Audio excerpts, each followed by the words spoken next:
Welcome to PrinterLogic, a solution for simple, secure, and scalable print management. In this video, you'll learn how to manually install the PrinterLogic agent on a Windows machine using Google Chrome. Start by opening a new browser window and navigating to the self-service portal of your PrinterLogic instance. When prompted to install the browser extension, select Install. On the next page, select Chrome extension. If you're using Microsoft Edge, be sure to select Edge extension. Select Add extension to complete installation of the extension. Navigate back to your self-service portal tab and refresh the page.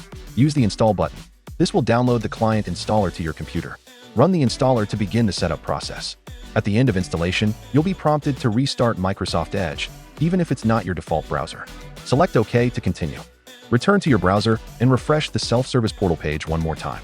Your PrinterLogic agent is now installed. If you're an admin and are already signed into the admin console, your agent is automatically authorized in the self-service portal. If you'd like to silently deploy the agent to your end users, you'll first need to download the deployable agent package. You can find it in the admin console under Tools, Settings, Client, and scroll down to Deployable Client Packages. Once downloaded, you can deploy the agent using any software distribution tool you're already using. For all other users, the agent must be authorized during or after installation. Check out our video on authorizing devices for full instructions. That's how you manually install the PrinterLogic agent. Check out our other videos in the deployment and installation section to get additional information.